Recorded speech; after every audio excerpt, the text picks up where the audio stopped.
Tudo bem com você? Neste Alesp Cidadania, nós vamos falar, entre outras coisas, de uma pesquisa da Unicamp que comprova que a musculação protege o cérebro de idosos contra a demência. Essa nova descoberta agrega valor ao exercício da musculação para as pessoas mais maduras, que precisam treinar também para preservar a força do esqueleto. Sobre esse assunto, nós temos o prazer de conversar aqui em nossos estúdios da Rede Alesp com o professor de Educação Física, André Delacreche. Tudo bem, André? Obrigada por você estar aqui conosco batendo esse papo. Eu que agradeço o convite, um assunto muito importante para toda a sociedade, eu tenho certeza que vai agregar muito para todos nós. E é um assunto fresquinho que começa agora com essa publicação de uma pesquisa dos cientistas aqui da Universidade Estadual de Campinas, da Unicamp, em uma revista importante, científica internacional, atribuindo a essa questão de que um efeito importante da musculação é a proteção do cérebro de idosos contra demências. E agora, como é que você tem trabalhado isso no seu dia a dia? Como é que você vê mais essa pesquisa? A musculação, hoje em dia, ela é uma característica e uma modalidade que precisa ser cada vez mais difundida, mais falada. Os médicos hoje indicam cada vez mais o treinamento de força, que é a musculação. Porque os benefícios que a musculação vai trazer são inúmeros. Melhor do que o aeróbico, do que uma esteira, a caminhada? São diferentes, né? São diferentes. Ambos trazem benefícios. A musculação traz um, o aeróbico traz outro. Se eu conseguir trabalhar os dois, fica perfeito. Sobre esse estudo, é muito interessante esse reforço, né? Então, o estudo ele veio para comprovar algo que a gente já sabia, por empirismo. Porque a gente percebia que realmente o fator cognitivo do indivíduo, do idoso principalmente, tinham melhoras significativas para quem praticava musculação. É normal, com o envelhecimento, a gente ter uma neurodegeneração, que é o quê? Os nossos neurônios começam a perder a intensidade, a funcionalidade e o que ele precisa ter para que tenha eficiência, né? Lembrar das coisas, falar bem. E a musculação comprovou com esse estudo que o exercício físico praticado 2 vezes na semana, pelo menos, consegue melhorar a regeneração desses neurônios, já que o envelhecimento causa a neurodegeneração.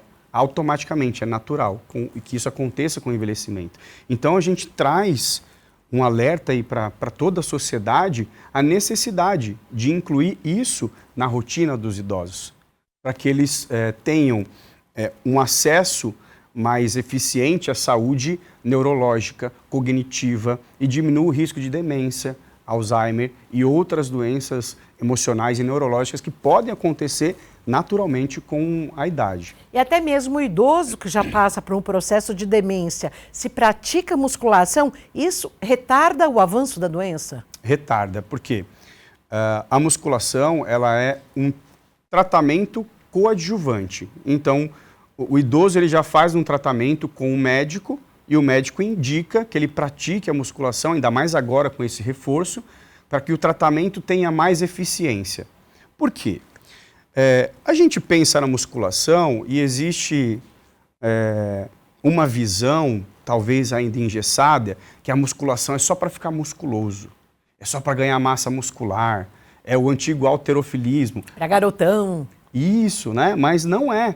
Por quê? Quando você faz qualquer tipo de contração muscular, antes de você fazer a contração aqui, você precisa acionar aqui. Ou seja, a todo instante, você na academia, você vai estar estimulando o seu cérebro a trabalhar. Porque se ele não trabalhar, você não contrai. Então tudo começa, a gente chama de potencial de ação, né? Que é um mecanismo natural do nosso cérebro para fazer qualquer tipo de movimento. Então, para isso acontecer, eu preciso de um estímulo do meu cérebro. É ele que comanda. E como o idoso tem essa perda natural pela idade, e ele vai para a academia, ele volta a estimular esse cérebro a funcionar com mais atividade. Tem mais atividade cerebral porque é obrigado a ativar para fazer uma contração muscular, para se equilibrar, para viver naquele ambiente. Então ele tem estímulos. E esses estímulos retomam um pouco a capacidade neurológica dele. Em relação a essa questão da musculação, antigamente se falava que a pessoa madura, a pessoa a partir de 50, 60 anos, tinha que fazer a musculação para fortalecer os músculos das pernas, principalmente, que as carregam, da bacia, do fêmur. Eu gostaria que você falasse sobre isso e como é que isso vem mudando através dos tempos, até em função da longevidade. Na verdade, o envelhecimento, ele acaba desenvolvendo a sarcopenia, né? Que é o quê? É a perda natural de massa muscular com o envelhecimento. Isso acontece por vários fatores. A própria aposentadoria, né? Então, o idoso, ele aposentou, ele não anda mais de ônibus, ele não pega mais condução, ele não anda mais. E esse desuso da musculatura começa a atrofiar. E aí, quando eu tenho atrofia, eu começo a gerar sobrecarga onde? Nas minhas articulações e nos meus ossos. Por que que a musculação ela vem sendo cada vez mais estudada para esse tipo de objetivo também? Por quê? Com a contração muscular, a carga que eu vou exercer na musculação, vou fazer uma cadeira extensora, que é aquela que faz assim, por exemplo. Eu aumento o estímulo de hipertrofia, que é ganhar massa muscular, pela força que eu coloco naquele movimento. E isso faz com que eu ganhe massa muscular. E essa sobrecarga que eu estava gerando por estar perdendo músculo, ela começa a ser revertida.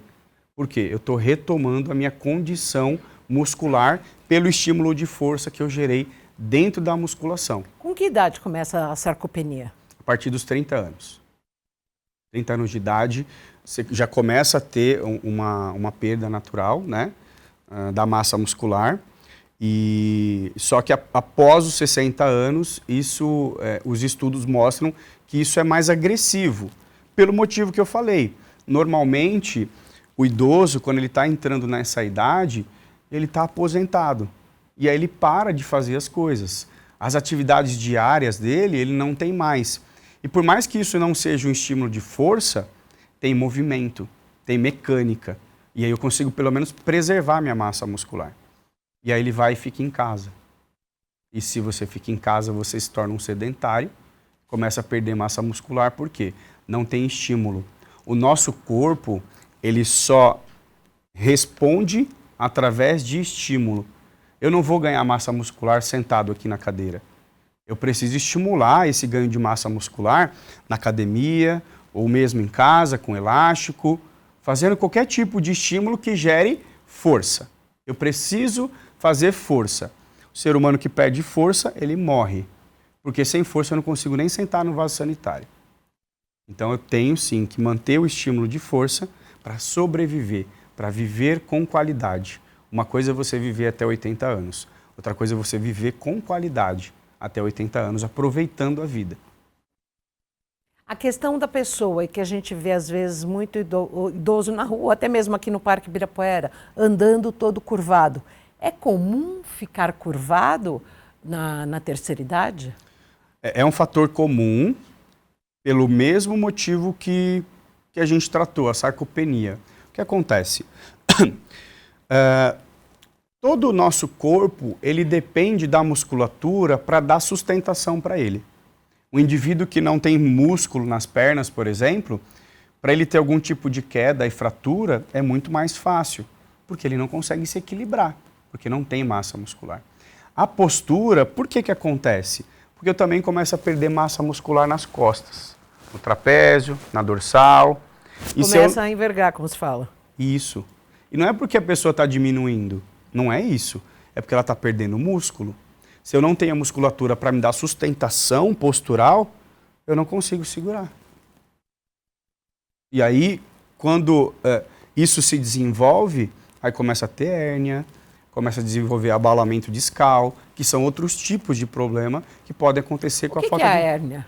A hérnia é uma compressão da coluna, da vértebra, sobre ela mesma, né? Então ela acaba perdendo um gelzinho que amortece, né, quando a gente anda, porque é um fator degenerativo também, que pode acontecer por falta de massa muscular.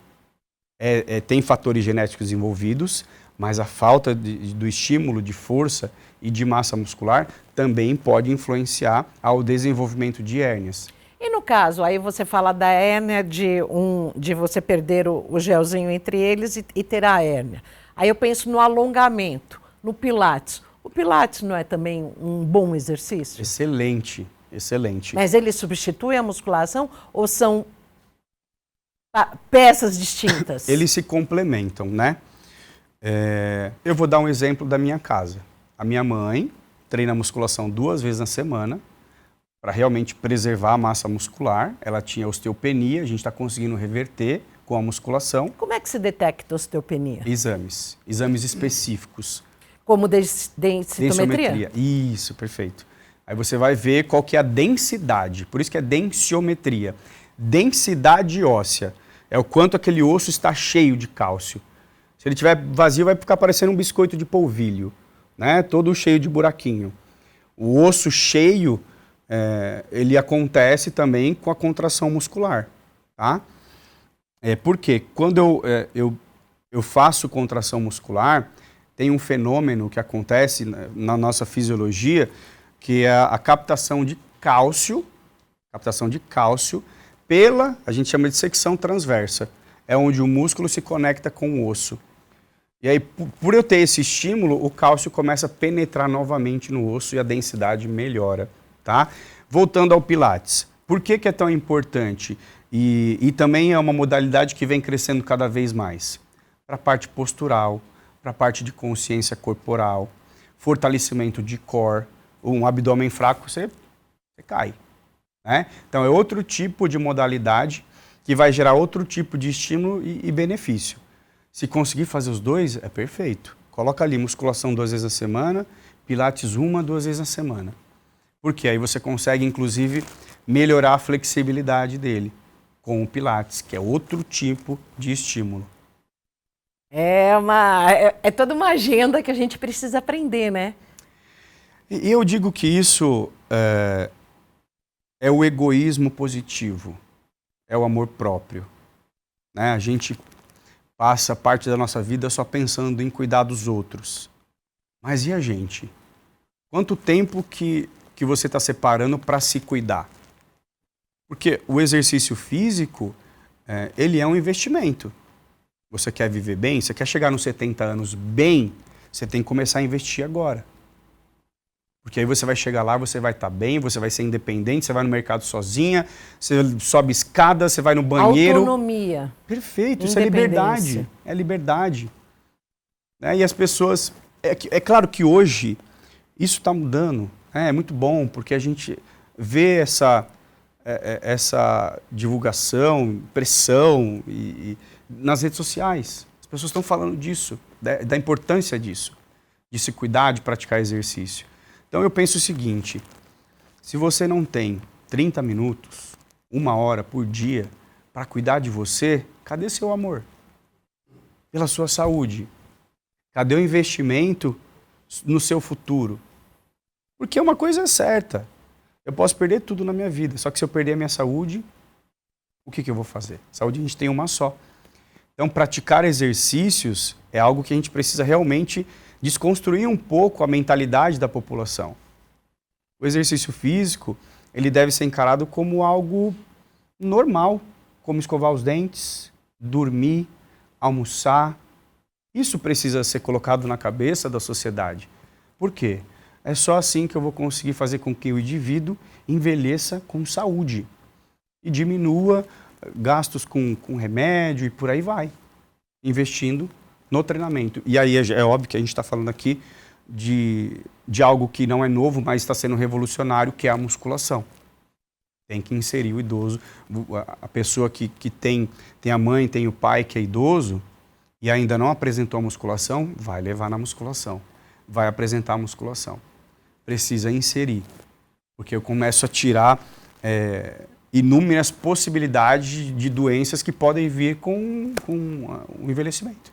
A gente tem espaços públicos como os CELS, como clubes estaduais que podem oferecer isso, ou até mesmo oferecer os equipamentos a praças, a parques como o Ibirapuera, aqui à frente do Palácio 9 de Julho, que é a sede da Assembleia Legislativa na Alesp, mas tem também A academia de prédio, para quem tem isso, ou nas redondezas, numa grande torre de condomínios. Tem a academia particular. Quais são os cuidados para quem nunca fez um exercício? E isso acho que é para a maioria das pessoas dessa faixa etária, não? Da faixa dos 50 para cima. Eu vou só trazer um dado antes, uma academia de rede grande. Ano passado eles abriram 350 unidades. Só dessa academia, fora as outras que estão se desenvolvendo. Então a gente tem um número aí, aproximadamente 600 unidades de academia que abriram no ano passado. Aqui em São Paulo? Aqui em São Paulo. E é óbvio que essas... as academias, elas estão abrindo, se desenvolvendo pela necessidade, né? Referente a cuidados. Mas para que público? É um público geral. Você sabe que, assim, a gente está vendo também uma frequência de adolescente. Sim. Na academia. Eles estão frequentando a academia. Isso é excelente. Isso começou depois da pandemia, né? E rede social. Isso está rolando muito na rede social. Então, eu tenho esse público de adolescente que está se preocupando. É óbvio que ali é a estética e tudo mais, né? Então, todos os públicos estão envolvidos na academia. Isso serve para todo mundo. Mas é óbvio que qualquer prática esportiva, qualquer tipo de prática de exercício físico, a gente tem que tomar cuidado. Existe sim um risco de se machucar se não tomar os cuidados necessários. A primeira coisa, né? Quando for fazer exercício, não exagerar nas cargas, não exagerar nas repetições, de preferência e assim, o grau disso é muito alto, de preferência com um profissional da área, que saiba instruir, que dê direção. Eu sei que isso talvez não seja acessível para todos, mas é o caminho mais seguro.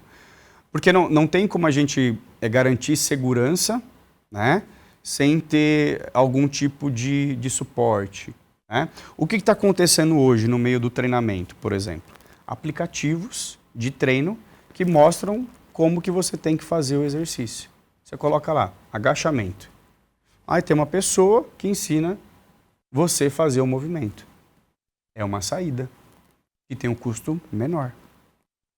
E a pessoa pode treinar onde ela quiser, utilizando o aplicativo dela, que vai ensinar ela a fazer o movimento que ela tem que fazer. Isso em qualquer lugar do mundo. A pessoa, para treinar, é óbvio, poxa, a musculação ela é um meio mais eficiente, com certeza, por causa da progressão de carga, do peso. Mas o exercício físico pode ser feito em qualquer lugar do mundo. Você deu vários exemplos. Parque, praça, a gente tem muito acesso. Né? Descer um ponto antes, subir escada. Tudo isso vai influenciar. Escada, por exemplo. A escada, é melhor subir ou descer? Subir. Por quê? Porque tem menos impacto. A descida gera muito impacto articular. Na subida, por exemplo, a escada imita o movimento de afundo, que é o que a gente faz na academia, que é um exercício para fortalecer os quadríceps, que é a coxa, adutor e glúteo. Você vai subir a escada, se você subir de maneira consciente, usa a coxa e usa o glúteo para subir. Dá um exemplo aqui pra gente. É aqui, ó. É isso daqui, ó. Esse é o afundo. Aí você vai subir a escada, você sobe pisando na coxa e no glúteo. Porque você consegue... faz devagar, volta que os nossos câmeras vão pegar aqui. Vamos lá. Esse é o afundo, tá? Faz de frente e e depois faz de lado. Tá. Aí você pode utilizar esse movimento para subir a escada de maneira intencional. O que é ser intencional no movimento? Pensar no que eu estou fazendo e para o músculo que eu quero atingir. Nesse caso, são as coxas e os glúteos, tá? Então, esse é o afundo. A perna que vai fazer força é a da frente. A de trás é só apoio, tá? É isso.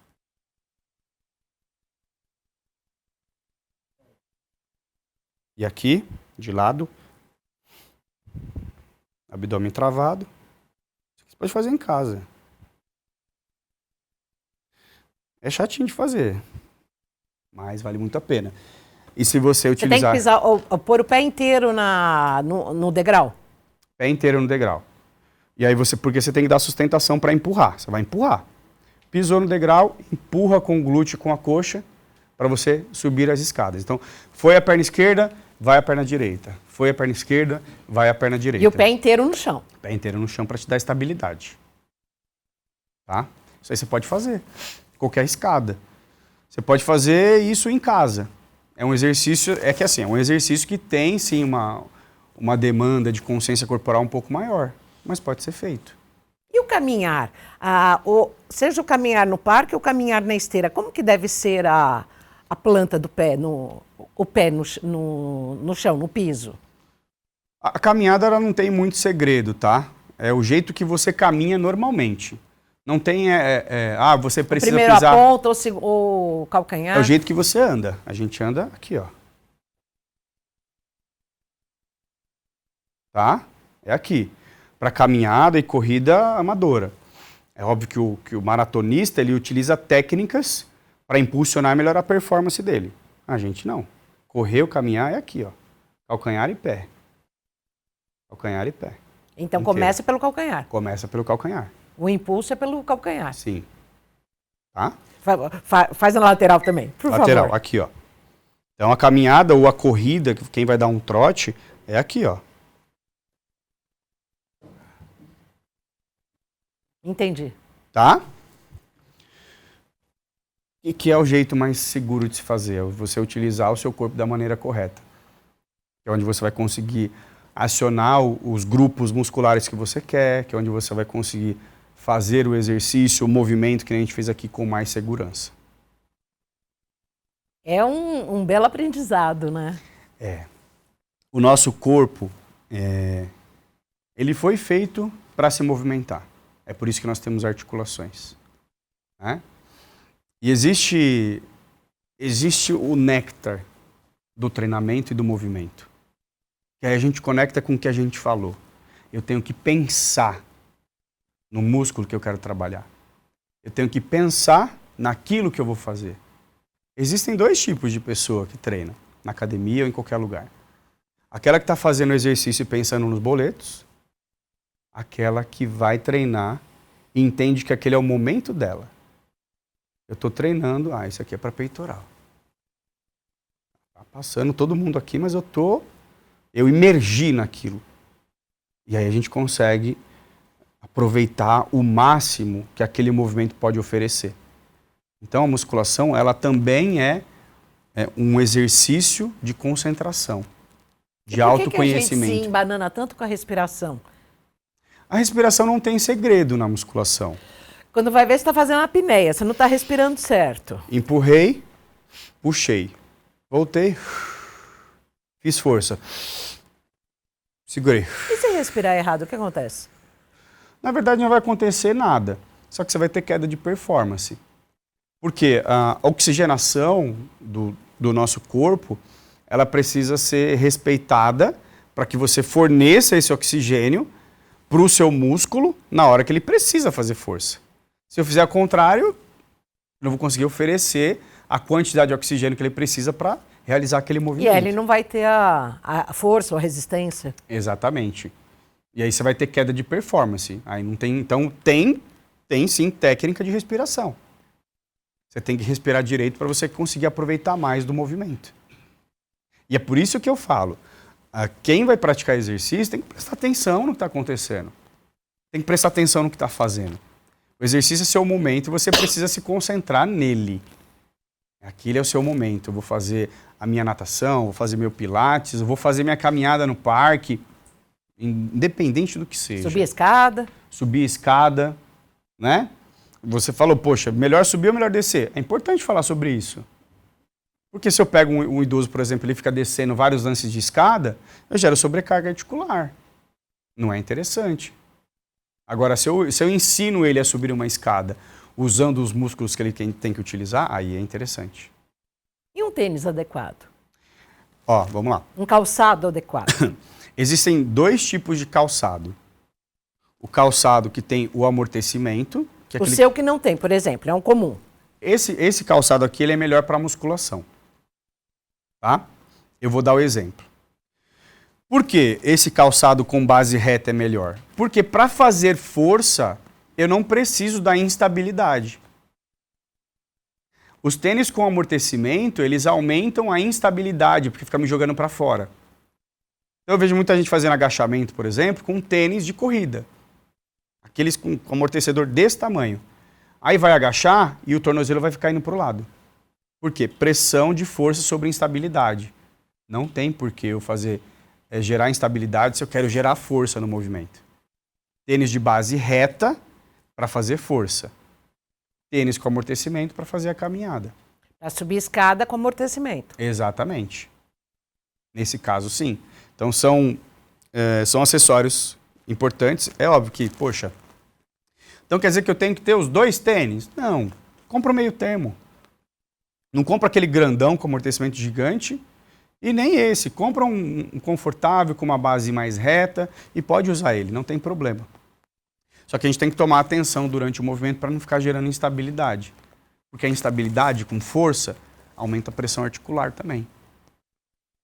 São tantos detalhes e é sobre isso que a gente continua a conversar daqui a pouco, após o intervalo, que é rapidinho aqui na Alesp Cidadania. Hoje, nesse bate-papo muito gostoso com o professor de Educação Física, André Delacreche. Estamos falando sobre a importância da musculação e dos exercícios, principalmente na vida dos mais longevos, das pessoas mais maduras, porque a cada dia novas pesquisas comprovam a importância, e agora principalmente da musculação, como recentemente foi publicada uma pesquisa da Unicamp, aqui a nossa Unicamp, a Universidade Estadual de Campinas, falando dos progressos e dos benefícios da musculação para a questão cerebral, para reduzir a demência ou pelo menos estancá-la. Daqui a pouco a gente volta.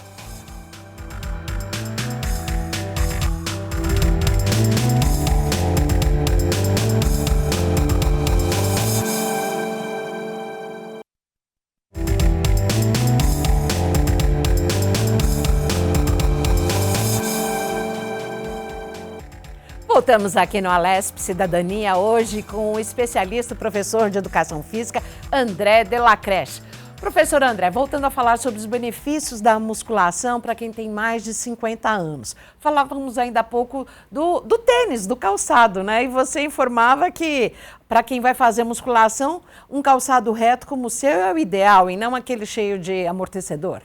Isso. Existem diversos tipos de tênis e calçados para a gente usar, né? Os mais baratos, os mais caros e muito mais caros. Isso, tem diversos valores.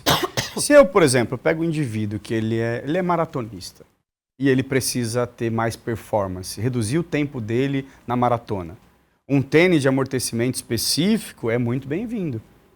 Mas esse tênis não precisa na musculação. Esse tênis eu não preciso usar lá. Por quê? A gente vê, é um tênis que está na moda e está todo mundo usando, e as pessoas indo para a musculação com ele.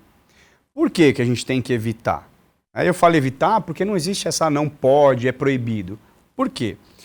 Quando eu vou fazer força, eu não preciso de instabilidade. E o que esses tênis têm? Eles geram muita instabilidade lateral.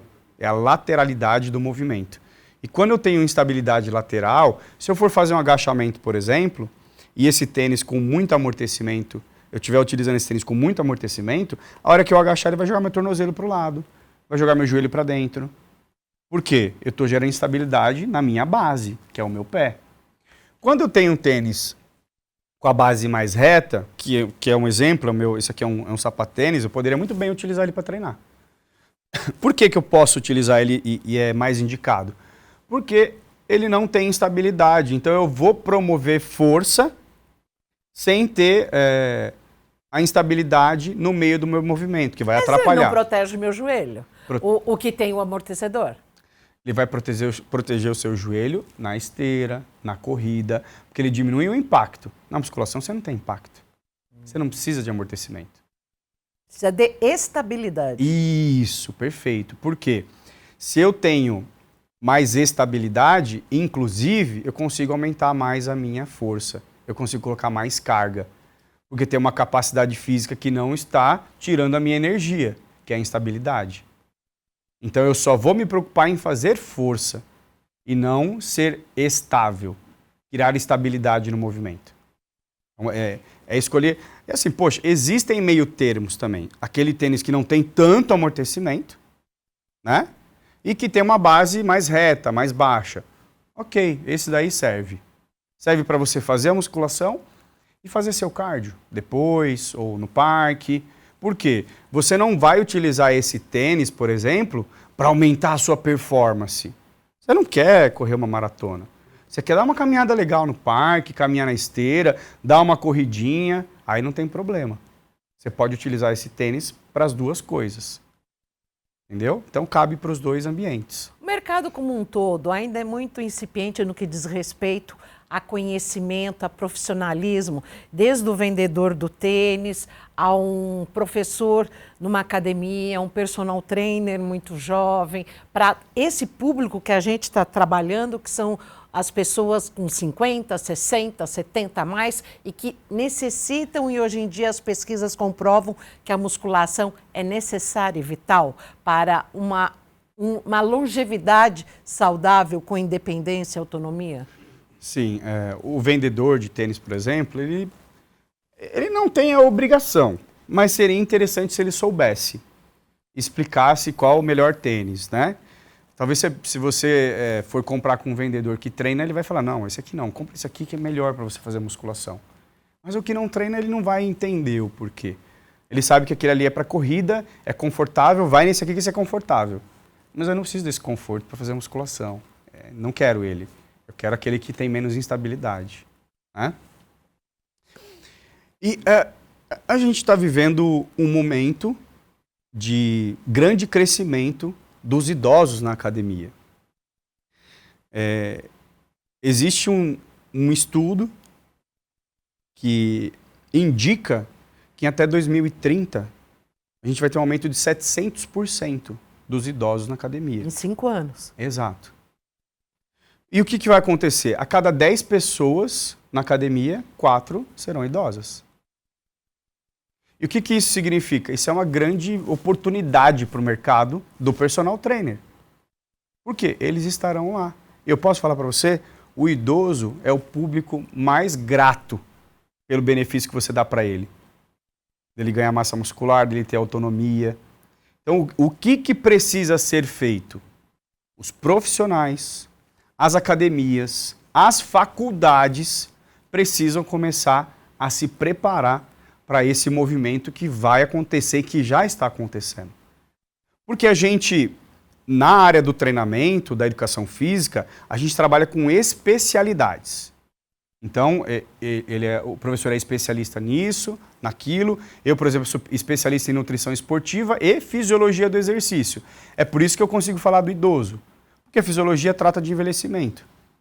O profissional que ele quer se destacar, ele vai se especializar na terceira idade, no idoso, no envelhecimento. Por isso é preciso, como numa casa, como a LESP, numa casa de leis, que parlamentares invistam em políticas públicas para trabalhar essa questão da longevidade de uma velhice saudável. Sim, é bom você tocar nesse assunto, porque se a gente conseguir desenvolver uma política pública que inclua essa população, ou qualquer população, não sei, uma academia pública, alguma coisa assim, pensar nisso, a gente vai ter uma redução da fila do SUS, por exemplo.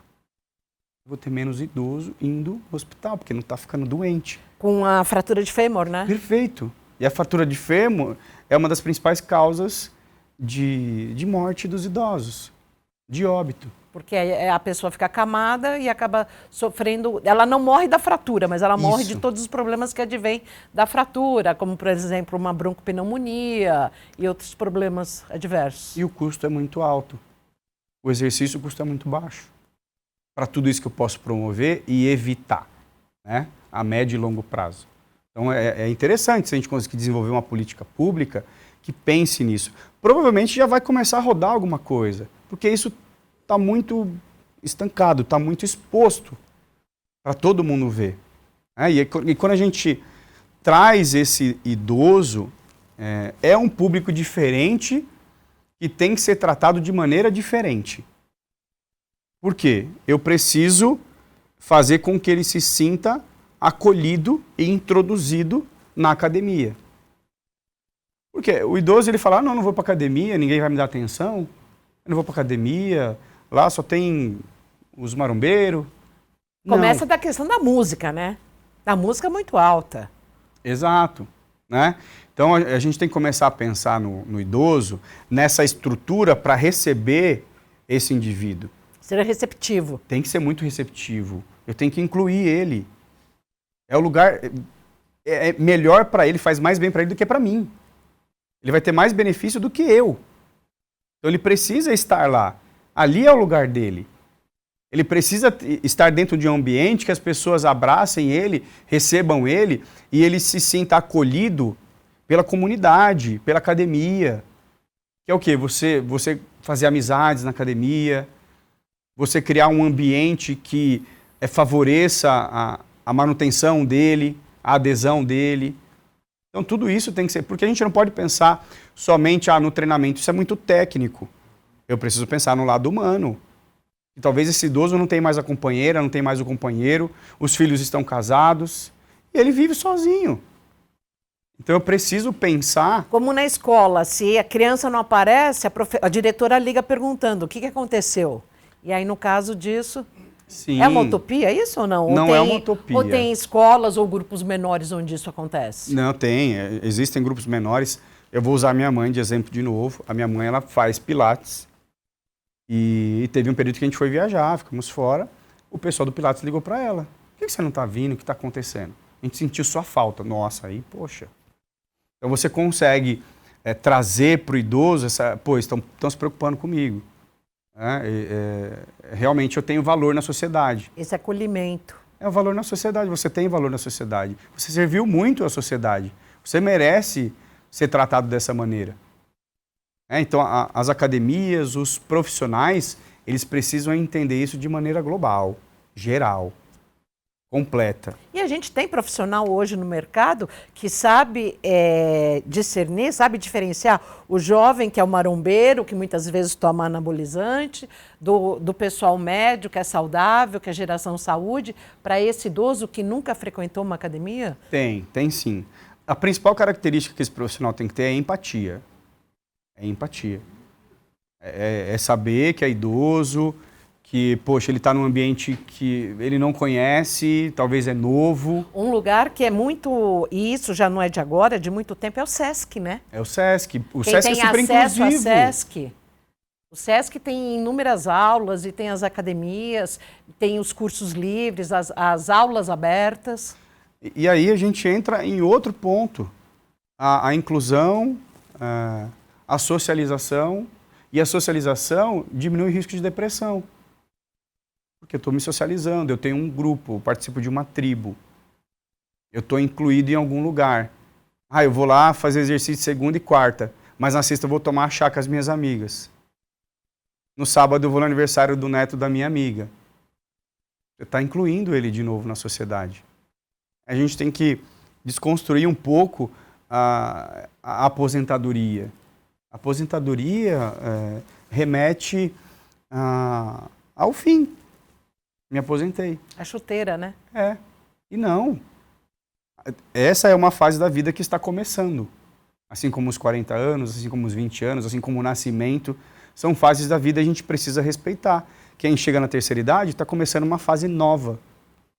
E a gente precisa se atentar a esses detalhes para abraçar ele de maneira completa. Agora, André, a gente não pode ser hipócrita também, porque a realidade do brasileiro é do aposentado que continua trabalhando para sustentar a família, para sustentar filhos e netos, e até bisnetos. Então, como é que faz com esse idoso que continua ativo na linha de trabalho? Eu acredito que isso é uma grande parte da população, né? O idoso ele tem que se manter ativo, trabalhando, mesmo aposentado, para ter que cuidar da família. Esse idoso ele precisa também de políticas públicas que se preocupem com isso. Né? É algo assim um pouco mais complexo, mas não é utopia. É um rastreamento. Está fazendo exercício. Você, na comunidade, você tem uma estrutura, um céu, algo assim, você tem uma estrutura que ele precisa frequentar. Né? Para ter alguma coisa, algum benefício, enfim, não sei. Mas que ele tem que ter frequência naquele lugar para ser incluído, né, em alguma coisa que pode ser desenvolvida. Mas eu entendo que fica mais difícil de você incluir, porque você vai pagar uma mensalidade de uma academia, por exemplo, nem todo mundo tem esse dinheiro. É o dinheiro contado ali para pagar as contas. Mas eu tenho outras possibilidades. Eu tenho os espaços que podem promover isso. O exercício, a inclusão, a socialização, para conseguir promover saúde para esse idoso também, porque ele também merece. E é óbvio que é um assunto mais complexo, que precisa de desenvolvimento, mas a gente tem espaço para fazer isso. A gente tem os próprios CELs, por exemplo. Meu tio mora em São Mateus. Ele frequenta o CEL segunda, quarta e sexta. Até mesmo clubes do Estado, parques do Estado, que também tem essas aulas gratuitas para toda a população. E o custo é baixo para isso. Você contrata um professor para dar uma aula de dança, dar uma aula de alongamento. Precisa ter vontade política, né? Precisa. Precisa. E é o que a gente conversou. Se houver esse estímulo de políticas públicas, a gente vai resolver muito problema de saúde da população. Muito. Que exemplo é o Japão. Olha o envelhecimento no Japão. Você vai em qualquer praça do Japão, idosos 60, 70 anos fazendo barra fixa. Se exercitando, fazendo musculação, puxando ferro. Aqui em São Paulo, eu acho que também no interior, nós temos shoppings que abrem as áreas de estacionamento antes da abertura das lojas para exercícios ao ar livre, em grupo. A iniciativa privada também pode. Supermercados também. Eu sei que supermercados japoneses aqui em São Paulo. Então a gente tem muita coisa que pode ser feita com pouco custo, com baixo custo. O Parque da Aclimação. Parceria com iniciativa privada, pode também fazer. Tem muita academia, por exemplo, que aceitaria. Vamos fazer uma parceria? Vocês vão cuidar desses idosos nesses parques. XYZ. Pega um professor aí da sua equipe e coloca ele lá. Vamos colocar um horário 8 horas da manhã, 3 da tarde e 18 horas. Tem 3 turmas. Qual que vai ser o custo disso? Muito baixo. É só desenvolver. E aí a gente vai perceber que isso aí, a médio e longo prazo vai reduzir o número de idosos internados com doença, com diabetes. E aí tem remédio que ele tem que buscar, tem tratamento que ele tem que fazer. E aí o Estado não vai ter que gastar mais com isso, porque ele está investindo na preservação, né? Ele está investindo na saúde. Proativo, né? Então e esse investimento vai trazer benefício, com certeza. E a gente fala, poxa, a queda, internação pela quebra do fêmur e tudo mais, mas o benefício na depressão, na socialização, na diabetes, na hipertensão, na osteoporose. Então eu vou ter muito resultado com pouco investimento. É muita coisa que você vai trazer de benefício investindo pouco. Precisa criar, né? Tem que ter estrutura, eu entendo. Não pode fazer de qualquer jeito. Precisa ter uma estrutura, precisa criar, precisa anunciar, precisa falar com a comunidade sobre isso. Né? E a comunidade está atenta a esses detalhes. O filho, o neto, tem que pegar o vô, vamos lá comigo na academia, ou vô, vamos caminhar um pouquinho comigo. A gente tem, é nosso papel de filho, é nosso papel de neto, cuidar das pessoas que cuidaram da gente a vida inteira. A gente tem que fazer isso. Agora, prestando serviço aqui na Rede Alesp, quais são as orientações, que dicas que você dá para quem quer começar a fazer um exercício, que não tenha possibilidade de pagar um personal, pagar uma academia, ou que quer fazer em casa, ou seguir mesmo as milhares de aulas que nós temos no YouTube? Quais são os maiores perigos? O principal perigo é errar na intensidade, fazer muito. Né? E fazer muito pode sim machucar, lesionar, causar inflamações mais agudas. Porque o sedentário é sedentário. Para ele sair dali, vai doer, a unha vai doer. Vai. As primeiras semanas não tem como, adaptação fisiológica normal. Né? Mas hoje nós temos, sim, no YouTube, por exemplo, diversos vídeos de iniciação ao exercício. Das universidades, né? Dos parques acadêmicos. Tem muita coisa boa, é saber filtrar. Você pegar um sedentário, um idoso sedentário, por exemplo, e ensinar ele a sentar e levantar da cadeira, que é um agachamento, já é um baita exercício. Por favor, faça isso agora. Isso aqui não passa de um agachamento. Isso aqui, ó, que eu estou fazendo, é um agachamento. Aí você imagina, você estruturar isso para o idoso fazer em casa. Devagarzinho, porque o idoso não vai fazer com essa velocidade que você está fazendo. É que eu treinei perna ontem. Então, e aí você... a gente já está em desvantagem. E aí você consegue, com o movimento que todo mundo conhece... Sem se segurar. Você pode começar se segurando, né? Às vezes não tem força, você apoia e sobe. Mas aí a força é aqui, não é no pode, braço. O braço ele serve só de apoio. Tá.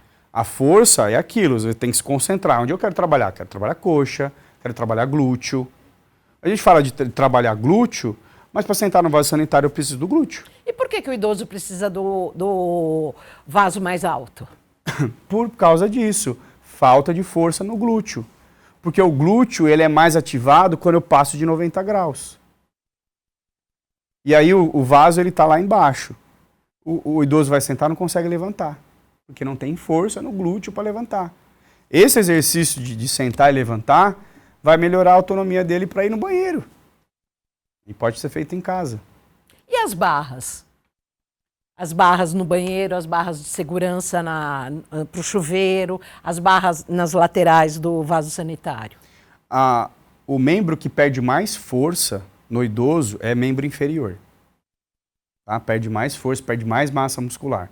As barras servem para ajudar ele a se levantar. Então ele sentou no vaso, ele não tem força na coxa, não tem força no glúteo, ele vai apoiar ali na barra para conseguir se levantar e sair do vaso. É ok. É ok, é óbvio que isso tem que ter essa estrutura. Mas o idoso saudável não precisa disso. No chuveiro é importante por causa da questão de escorregar, né? Sim, precisa ter. A gente tem que ter os cuidados, né? Já que a gente sabe que... A prevenção. Grande parte da população não tem essa força.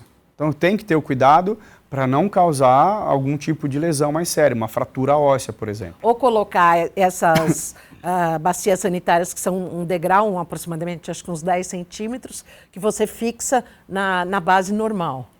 Então, são todas adaptações necessárias.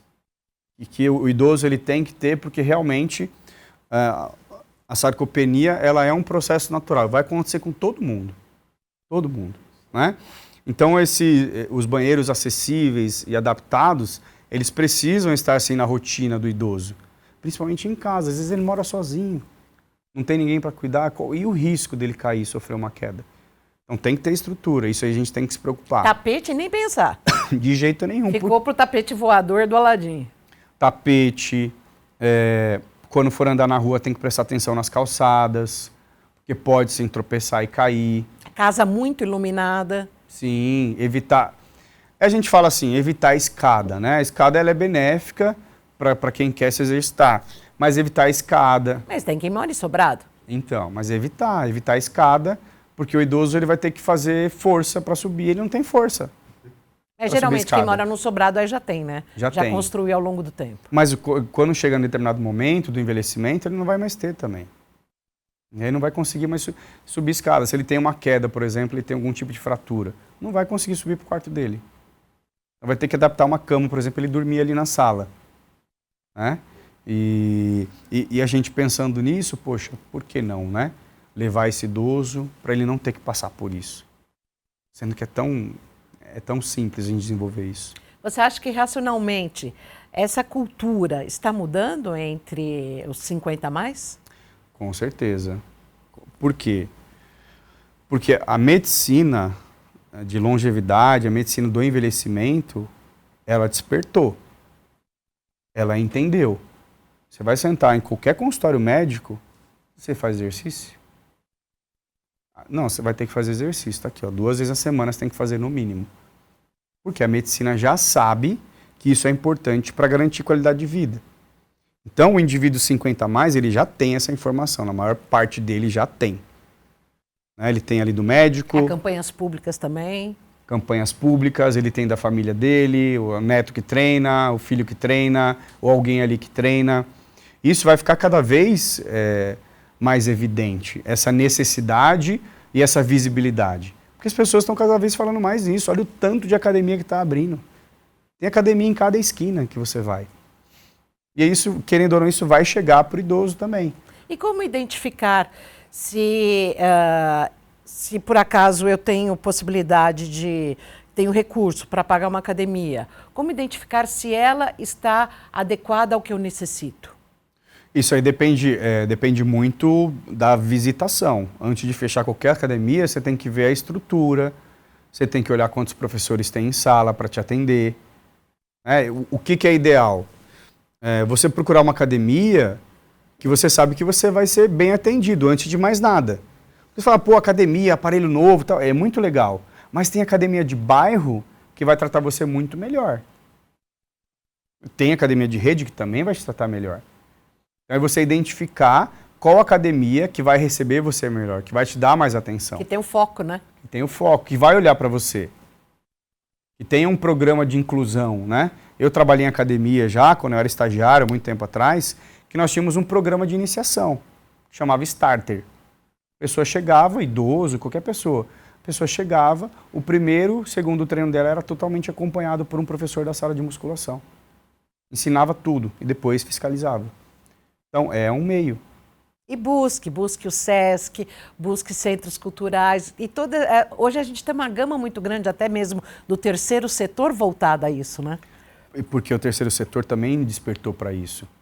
E viu o quanto que isso é importante, né? E a gente precisa continuar estimulando.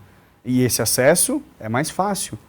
Eu posso muito bem procurar algum lugar que tenha dentro do terceiro setor que eu consiga fazer uma aula de dança. Eu não gosto de fazer musculação, quero fazer dança. Tudo bem, vai fazer sua dança. Eu gosto de fazer natação, vai fazer sua natação. Só retomando a questão ainda, já que a gente já está encaminhando para o final. A questão da musculação, como é que fica para o sedentário que começa e a questão das cargas? Porque, às vezes, ou a pessoa se anima, não, já estou podendo, vou fazer mais puxado, ou mesmo algum professor que não seja focado no público mais velho. Qual que é a orientação? No treinamento, a gente tem uma frase muito importante. Doer faz parte? A dor muscular, o processo inflamatório nos primeiros dias e nas primeiras semanas é normal. Você está tendo lesão de tecido muscular, é processo inflamatório. Vai acontecer, pegando leve ou não, tá? É óbvio que existe um limite, né? Você vai treinar, você não vai fazer um treino de um avançado, que você vai se machucar, né? Na musculação, a gente vai ter uma frase que é: a técnica precede a carga. Se preocupe em aprender o movimento primeiro, dominar o exercício. Depois você vai progredir carga com qualidade. O que é progredir carga com qualidade? Eu preciso fazer 12 repetições. Eu pego uma carga que eu consigo executar 12 repetições com a técnica boa. Aí sim você está dominando a musculação. Você tem uma técnica boa e uma carga que vai ajudar você a ter ganho de massa muscular. E aí vai aumentando de forma gradativa. Tem, porque o princípio da hipertrofia é a progressão de carga. A progressão de carga é aumentar o peso. Então, vamos supor que você começou a fazer um bíceps aqui com 3 quilos de cada lado. Você fez a primeira semana, nossa, tá difícil. A segunda você fala, tá difícil, mas não tá tanto. Na terceira, tá leve. Tem que aumentar. Por quê? Com aquela carga, o seu corpo já se adaptou. Se eu quero hipertrofia e preciso de progressão de carga, eu vou para os 4 quilos. E é melhor reduzir a intensidade da carga ou o número de repetições? É melhor reduzir para a hipertrofia o número de repetições. Mas o treino ele tem estrutura. Você vai fazer 4 séries de 12 para bíceps. Não mexe nas séries. Você mexe somente na carga. Entendi. Tá? A carga é mais importante nesse caso do que, não, tá leve, vou fazer 15. Não. Você vai manter a quantidade de repetições. Só aumenta a carga. Tenhamos um futuro longevo e com saúde. Com certeza, exatamente. André Delacreche, professor de Educação Física, muito obrigada por esse bate-papo aqui. Certamente nossos telespectadores e internautas gostaram bastante. Eu que agradeço o convite e fica assim a nossa reflexão do autocuidado, do amor próprio e entender que você fazer exercício, você praticar musculação ou algo que você goste, é um bem que você está fazendo para o seu futuro. Você está investindo no seu futuro. Você está se preocupando com você. Você para 30 minutinhos do seu dia. Se você não tem 30 minutinhos do seu dia, organiza que dá. Eu tenho certeza que com isso você vai ter um envelhecimento muito saudável. Muito obrigada. Agradeço. No maior parlamento da América Latina, aqui na Rede Alesp, nós agradecemos ao André Delacreche. Hoje falamos sobre a musculação e seus efeitos super benéficos para o cérebro e também para todo o corpo. Muito obrigada pela sua audiência. Rede Alesp, multiplataforma. Até mais.